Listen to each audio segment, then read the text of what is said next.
Vous écoutez Europe 1, il est 9h30. C'est l'heure du journal des médias avec Thomas Hill. Bonjour.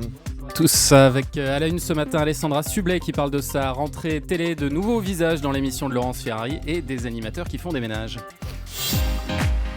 Et on commence avec les nouveaux projets d'Alessandra Sublet sur France 5. Et comme l'avait annoncé le patron de France 5 à ce micro en juillet dernier, l'ancienne animatrice de C'est à vous va présenter des prime time mensuels dont le principe est de s'inviter chez des grandes stars pour un portrait intime.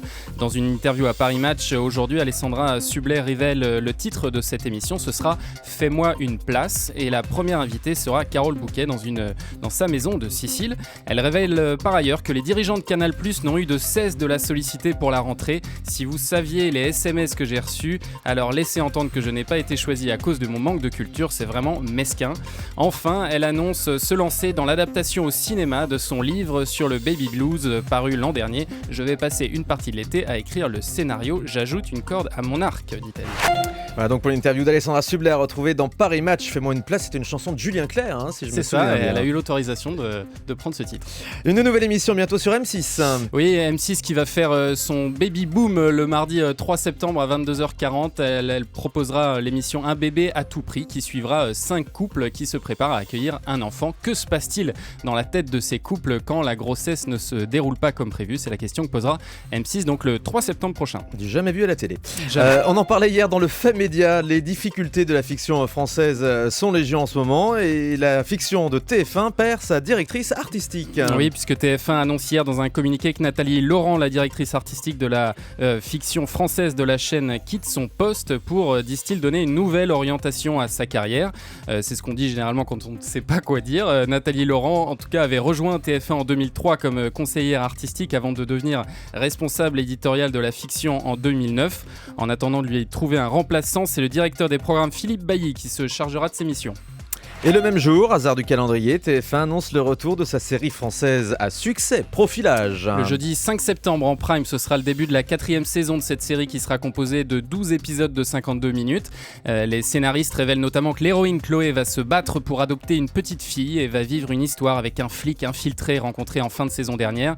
Ils annoncent aussi que le double épisode final de la saison se termine par le plus gros cliffhanger jamais écrit dans Profilage et promettent que ça devrait secouer le public. Si ça c'est pas du teasing, j'y connais rien.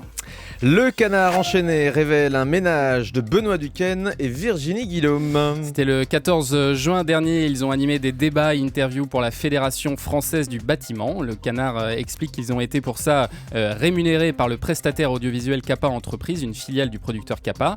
Benoît Duquesne n'a pas souhaité révéler le montant de son cachet, mais il explique tout de même « Je ne nie pas l'aspect lucratif, mais j'ai accepté aussi parce qu'en pleine crise, me plonger dans cet univers, entendre ces types, j'y trouve un intérêt. Si en plus il y a des intérêts, c'est formidable. » De nouveaux visages vont rejoindre la bande de Laurence Ferrari sur D8. Et en plus du quatuor féminin et en plus des 4 chroniqueurs qui étaient déjà dans le Grand 8, on retrouvera 5 nouvelles personnalités. Ça va faire une belle petite sauterie tout ça. À commencer par Jérémy Châtelain qui est un ancien candidat de la Starac et qui viendra parler de la culture Jones.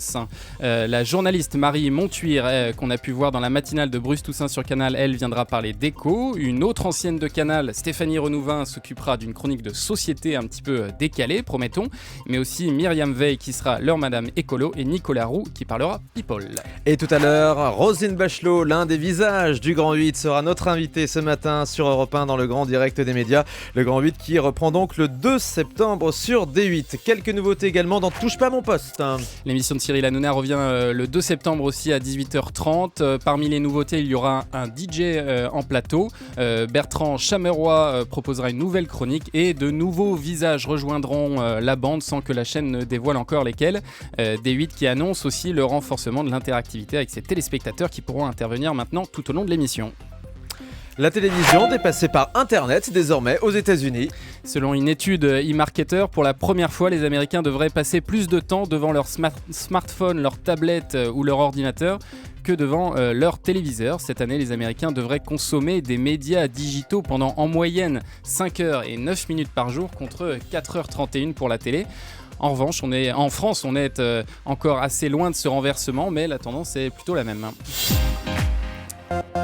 On termine avec le chiffre du jour. 22 615, c'est le nombre d'albums vendus en une semaine par l'ancien candidat de The Voice, Luc Arbogast, qui était hier dans l'émission. Ouais. Avec son album Odysseus, il prend directement la tête du classement devant Kinvey et Bruno Mars. Une belle performance. Mais c'est grâce à nous tout ça. Mais évidemment, Hein, grâce à vous. Luc Arbogast, numéro 1 des ventes d'albums en France.